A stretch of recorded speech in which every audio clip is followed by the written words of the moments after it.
Welcome to the last lecture for Medical Moral. I'm Dr. Stephen Bujno, and this is Public Views of Health and Technology. The goal and the purpose here is to try to separate ourselves, or set ourselves apart from the cultural stream. In other words, we want to be intentional beings. Now, when we talk about what is an intentional being, it's how this are asking the question, what is this I, who I am, and what am I doing in this life? So am I actively living in line with my own fundamental beliefs and values, or am I pretty much just being subsumed or, sort of compressed by the culture? I guess either way could be thought of as an influence. Now, what we mean by culture is the accumulative values and meanings and conventions, everything that constitutes the reality that we live in socially. So it influences how we think, and it cultivates our actions and our motives. And if we don't embrace, or I should put it this way, if we don't engage this intentionally, then we're nothing more than dead wood floating down the stream. So a way for at least us to assess how well we are doing this intentional living is to ask ourselves if we're lockstep with the culture. Now, there's often a thought, I guess you want to say like a thought experiment that you can do at, at a young age in life, write on an index card, some of what you think might be the main values of the culture, not that you necessarily hold, but how the culture, looks at, various concepts, anything from marriage to sexuality to what constitutes honor. And then, kind of record that and look maybe 10, 15 years down the line. What you will notice is that there's going to be change in those things. Now, that's obvious, that over the course of, decades, if not centuries, that the values of a particular society change. But what the point is here is that if you're only holding those values that go along with the present age, then that's not very original. So it seems like we're being so-called thoughtful by considering X, Y, and Z because the culture, holds X, Y, and Z. But then what will we do when the culture no longer holds X, but only Y and Z? Will we then have to jettison that and then realign ourselves with culture? Okay, all we're trying to do here is to do some critical thinking and to actually make decisions as to how we move through life, what we value, and how we value it, if we want to put it that way. So let me use an example. If you just look at the idea of honor, back, say, in the times of ancient Rome, it was this physical bravery. So a person who was honorable, often had to defend that. Then you get this code of conduct. Now this you can understand perhaps like with chivalry, or even when they used to duel. So a person would defend their honor or defend the honor of somebody that they loved. So honor was moving away from violence, even though I know that sounds odd because with dueling and stuff, but it was not that you were an individual who had honor and therefore could defend yourself, but that you had honor and therefore would defend yourself. And then, and this is not just historical, these things do overlap. With Judeo-Christian values, you see that honor has this inner virtue. So it tends to become spiritualized, and it doesn't have to have that overt physical or loyal expression. In our present age, without trying to be too general, that honor has pretty much become be accepted as sincerity. So as long as a person is sincere, in other words, this is what they believe, and they try to act within their belief, then we think that that's being honorable. But is the conscience being formed separate from the world, or is it, again, just being unintentionally formed with the world? Those are the concerns. So overall, in the Western world, we have this notion of the human person who's very individualistic. So we cooperate with each other. In other words, we don't need each other for some necessity of our own personhood, the I, thou, but we cooperate socially. So you can hear John Locke coming through here. We sort of come together, live in community to protect ourselves from others. But you help protect me, I help protect you. You help preserve my natural rights, I help preserve your natural rights. I help you express your desires, you help me express my desires and such. Now that's the Western notion of a person in a nutshell, very generally stated. The Western notion of an ethic tends to utilitarianism. So remember, utilitarianism is the idea that it's the greatest good for the greatest number of people. So whatever our world is, we want to make it better. Now, the reality is, and I have Derek Parfit listed there, is that you're always having this concern for the future, and it doesn't have to be illegitimate concern. So if we're trying to make a better future for our children, offspring of future generations, think of environmentalism. We might be concerned with how much we're consuming and how it'll affect them. But it could also mean, at least as far as Parfit is concerned with this procreative asymmetry, is that we're looking to have the future people to be as good as possible. This doesn't, again, mean that we're trying to create a master race, but that if we have a concern for the future, it's not just the environment that we're concerned about, but it's those who inhabit this environment. So if you recall the distinction between a potential child and a future child, the potential child is one yet that has not been conceived, and a future child has already been conceived, be in vitro fertilization or through natural conception, and therefore what is the best child that we can put forward to make this world Z better than world A. Now, if we do not work through this with some critical thinking, logic, and prudence, and by prudence I don't mean being careful, but I mean the right thing to do in the right situation, then we will simply accept whatever cultural practices and the behavioral morals or mores that we find ourselves in. Now, the problem with this is that if we do not critically engage the various, let's just talk specifically about bioethics and medical technologies and how they're being applied, then what happens is we tend to minimize the effect that a particular genetic screening or concern for transhumanism might possess. And once you minimize it, you tend to accept it. Once it's accepted, then it gets adapted into the culture. So this is very subtle. And once it's adapted into the culture, then we can go back and say that without intentional living, all we do is we fall lockstep with the culture. And we might consider ourselves original because look at us, we now are doing or accepting something that past generations didn't, but we're no different than them. They accepted or rejected perhaps what was in line with their own culture, and we accept or reject what's in line with our own culture. So the only distinction between us is the time period. There's not really an original thinking there. So nonetheless, here's an example that I want to expand on. And this has to be nuanced because if we talk about health and fitness, we're not going to neglect our own fitness, which we know then would affect our health, nor are we going to diminish the fact that we should maintain the bodies that we have. But when we use the word cult here, you have to be very careful that we don't just simply think about, some mastermind who's trying to brainwash others. Cult literally in the Latin simply means like it's the following. So even within Catholicism, you might hear like the cult of Mary or the cult of Matthew. All it means is it's those who follow their ways or understand their spirituality. So we have to kind of like put aside this,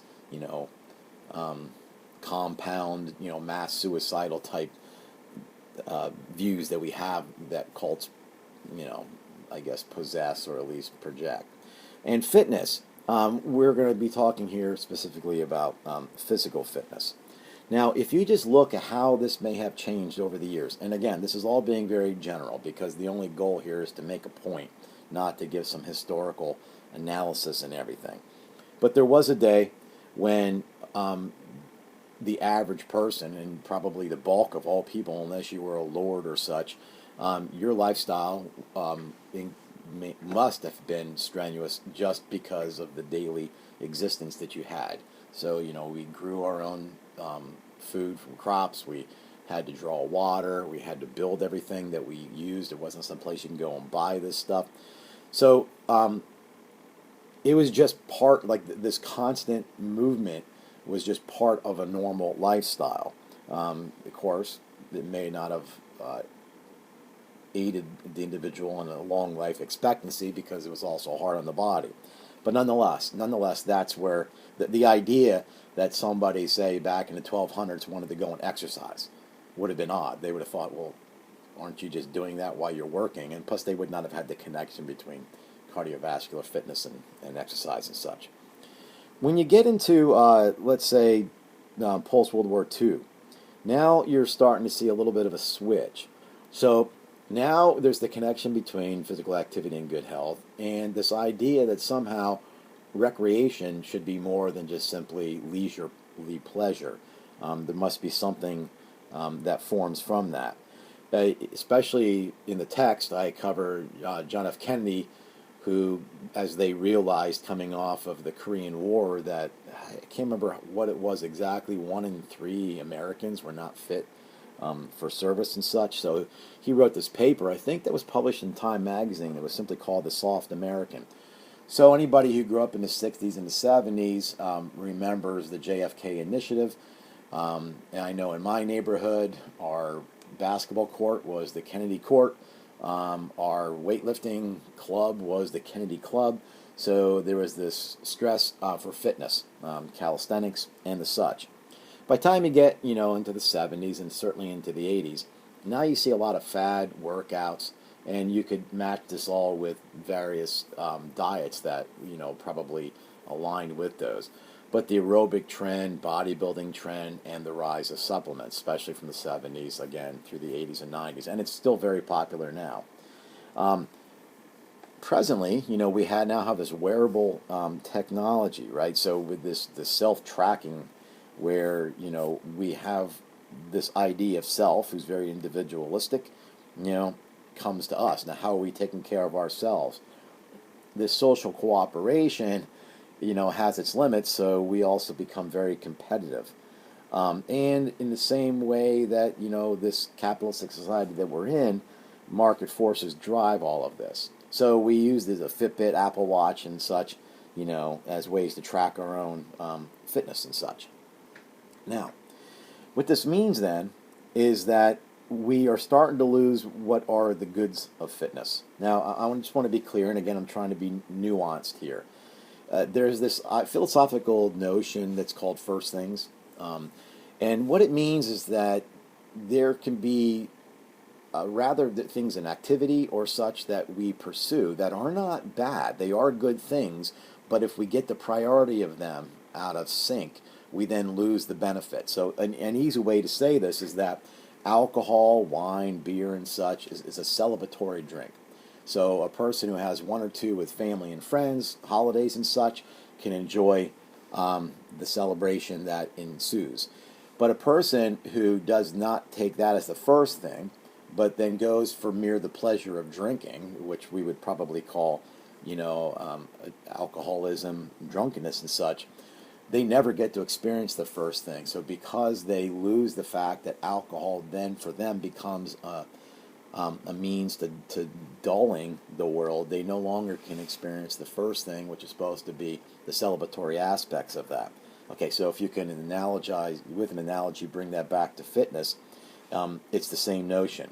So if fitness at some point overtakes the fact that it's just helping us be fit, and then if you want to use the word addiction, I don't like that here, but it's something at least out colloquially that we can grasp, that a person becomes addicted to exercise. There's this notion that, there was a time when we had 3 focuses in life, especially for people who are theists.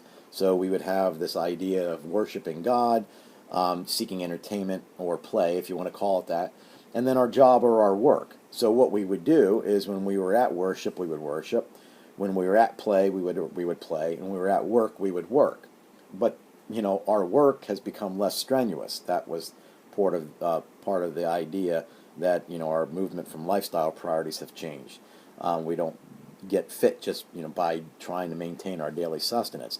So what happened is, with our individualistic expectations, when we go to worship, we expect play. So it must be entertaining for us. It then becomes about us and not about the deity that we're there to worship.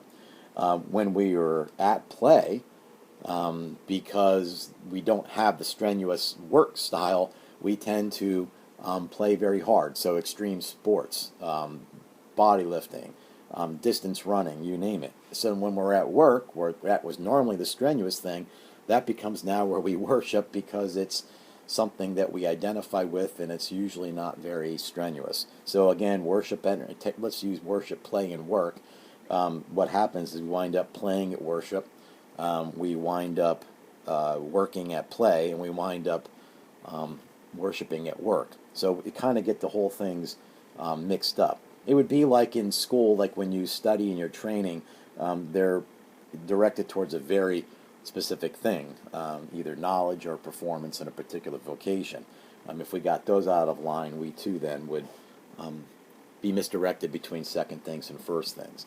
And the point of it is, I think the latest statistic that I found was that 1 out of 5 people in the United States have gym memberships. You know what a gym membership costs. And we're working. In other words, people will drive, 5 miles to go for walks on paths. They will, at work, sit behind a desk and therefore have to get their strenuous activity at the gym. It's not that some of this is bad, but it is something that's peculiar to our age. That's really the point here. And I don't think it's too far of a stretch that people are trying to preserve the youth, and that's not a bad thing. But again, our health is not an end in itself. If you have a view of personhood, which means that you're relational with other individuals, and therefore they are as important as you are in the world, then your health is for them. So if you need like a real concrete example, it would be one spouse thinking that they must maintain themselves to keep healthy, so that if the other spouse gets a chronic or progressive illness, they could take care of them. That would be much different than a person just simply saying, I just want to look good. Okay, so I'm just trying to make some sort of general comparison there. So what happens is this idea of entitlement, because if we just talk about gym memberships, it's not everybody can afford, which it could be anywhere from $50 a month up to $800 a year. And I realize there are some gyms that offer $10, $15 a month and such, so not here to criticize the industry. But even how we consume things. So in the text, and I'll leave it there, people will often say that it does not cost that much more to eat healthy than it does to not eat healthy. And that might be true. It could be that it's only a few dollars a day, but the reality is it creates or must initiate a different type of lifestyle that not everybody has access to. You couldn't imagine a single parent or even a young parents with 3 kids trying to maintain the regimented diet of a person who's single or simply at the present has no children with them in their 50s. They could manage their life quite differently. So this idea of entitlement and consumption is always part of this. Now, interestingly enough, and I'm just going to leave it here, that people who are addicted to exercise, and again, I don't mind using the word addicted as long as we don't start to understand that as some sort of mental defect. It tends to show up with people who have higher levels of anxiety and lower levels of self-esteem. So I guess it might sound intuitive, but some research shows that there is a certain accommodation that's being made to counter what someone seems to lack. Now, why talk about all this?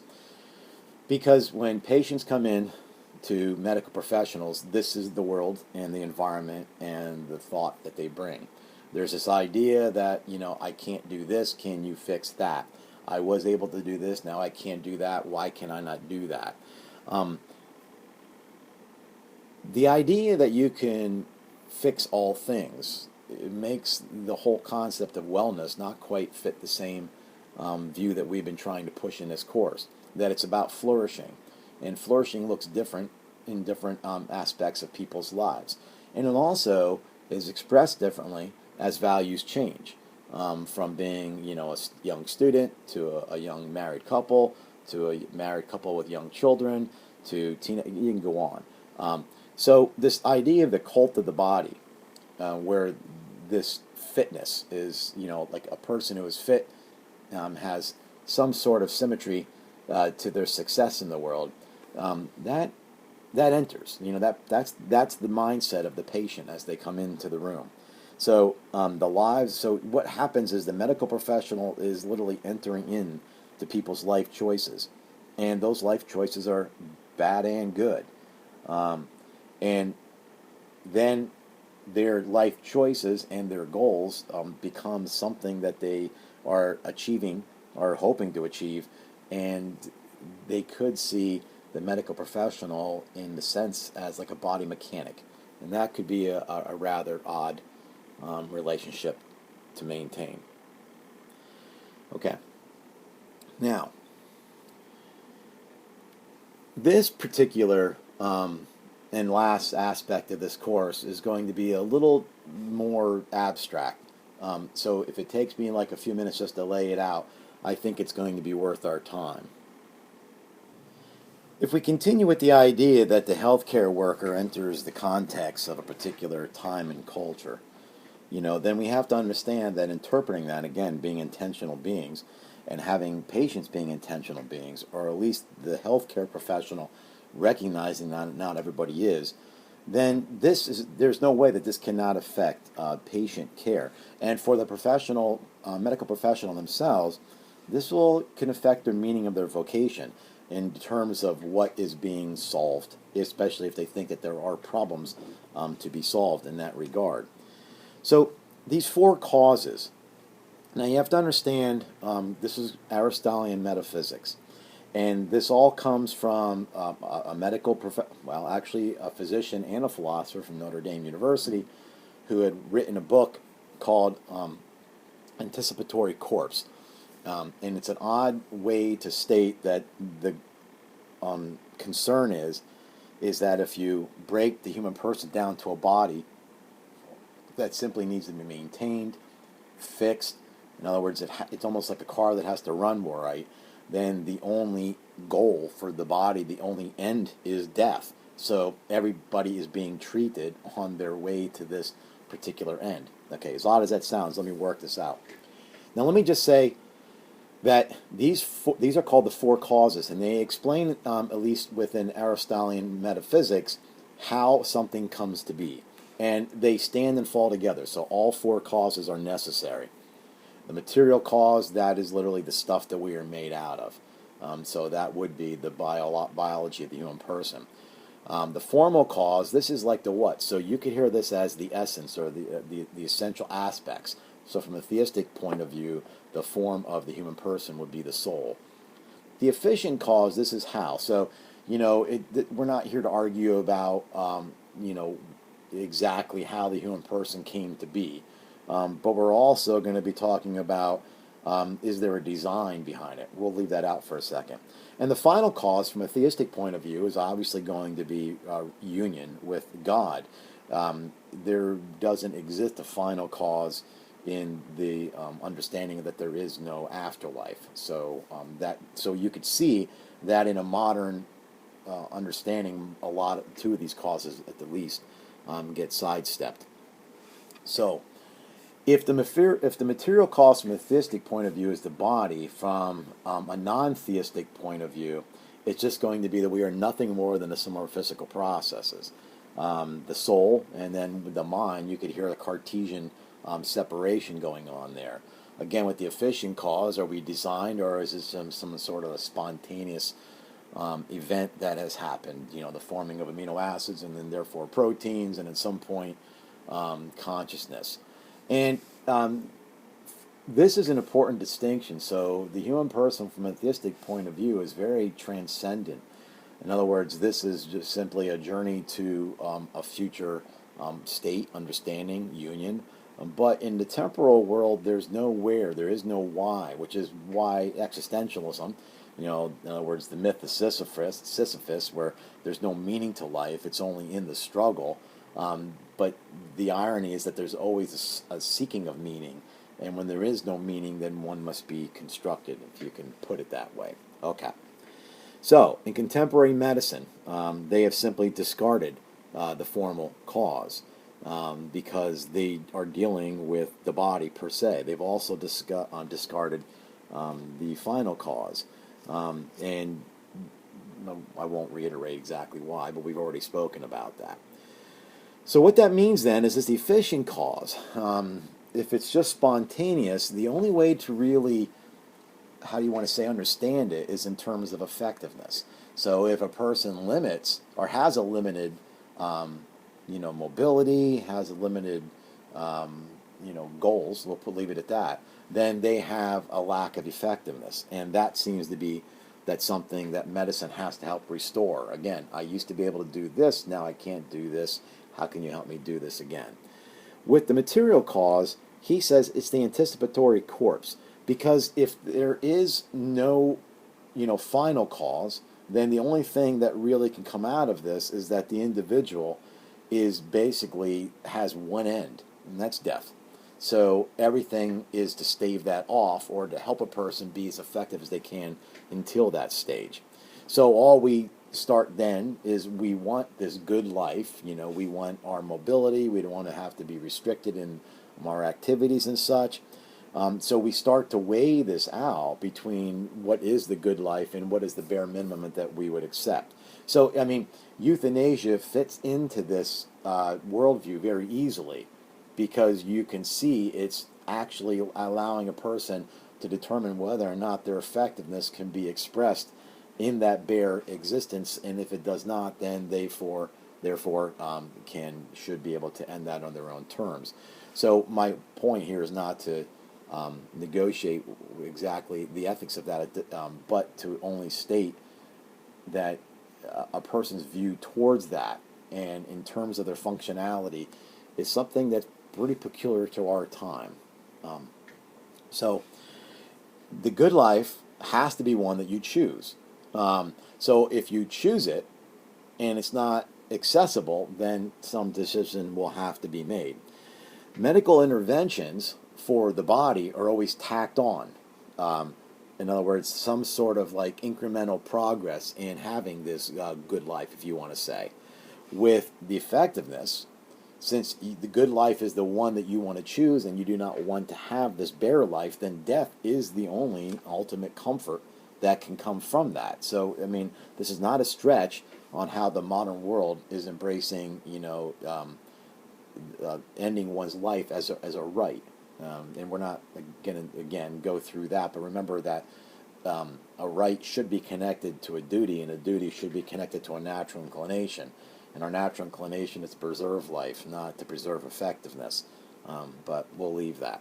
So then death is nothing more than this anticipatory corpse that the medical world almost like looks in. So death becomes the new final cause. And if we are choosing this life, then what we are sensing is that our whole life is simply structured by functions. So we have an understanding of death. We structure medicine. Well, we should put it this way. Our understanding of death is what structures medicine. And then this medical view constructs the care of dying. So a person should be aided in their dying rather than having a life preserved, because without a final cause that's transcendent, then death as the ultimate comfort can only be expressed in the anticipatory corpse. So all medical interventions between birth and that are simply a weighing out or helping us live the good life to avoid the bare life. Now I understand that probably sounds a little abstract. I wish I had time to ask questions and play off of it, but for the sake of the video, we'll have to leave it there. All right, so to wrap this up, we're coming back to where we started with this course, where we're trying to determine an intentional ethic, which was the point of the beginning of this lecture, and also an intentional personhood. So, broadly, what are the options? Is your ethic based on some innate goods? This would be virtue ethic or natural law. Is it based on reason alone? This could be consequentialism or deontology. Is it political in origin? So that would be much more ideological and such. Or is it the professional guidelines of non-maleficence, beneficence, justice, and autonomy and such? These may somewhat overlap. They may even sometimes, by being distinct ethical systems, still give us the same ethical judgment. But remember, the means to get there is what the ethic is. So when we ask the question, is it ethical? There's an underlying question. What ethic are you using to make that value judgment? If we ask about personhood, is the person the body?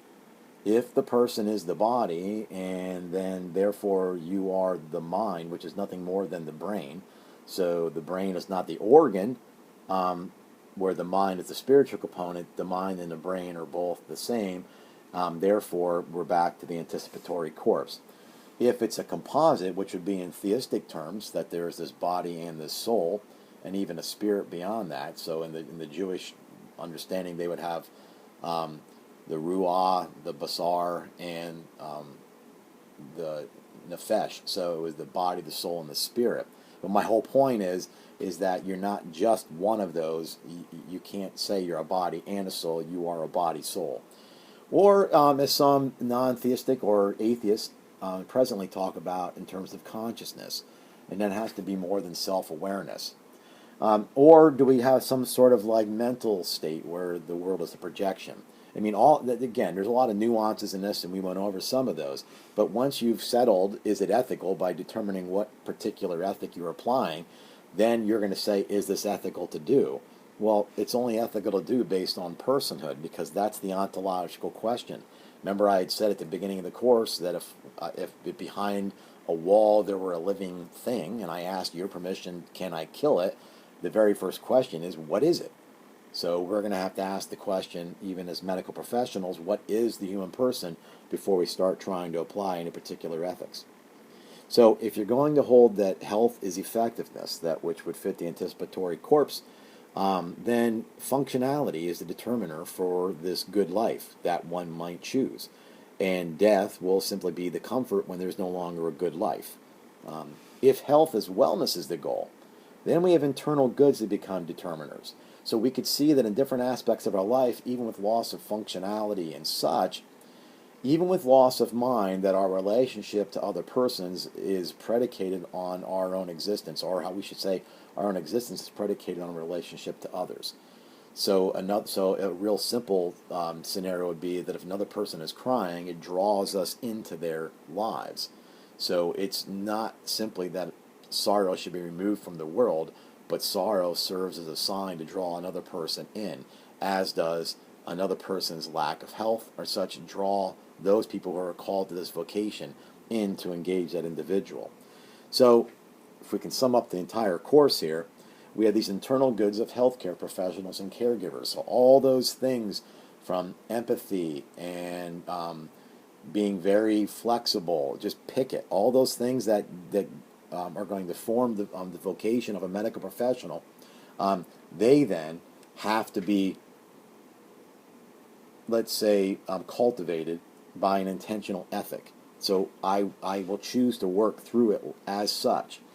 And then when the patient's goals are wellness, then it's not just a matter of returning their function, but it's almost an engagement, or maybe we could even say that person's allowed, there's an intimacy that forms. And again, not sexual intimacy, but just something that lets the other person inside. And then eventually this serves as an authentic understanding of the human person. So this is a course summary. The internal goods of the healthcare professional or caregiver, they are formed. Those internal goods are formed because they're not just something that arise spontaneously. They're formed through an intentional ethic. Then these have to be linked to very specific goals of healthcare and wellness that move way beyond effectiveness. And then that serves the authentic understanding of the human person, of who this individual is that sits in front of me. All right, that's it. Thanks for listening. I'll see you guys later.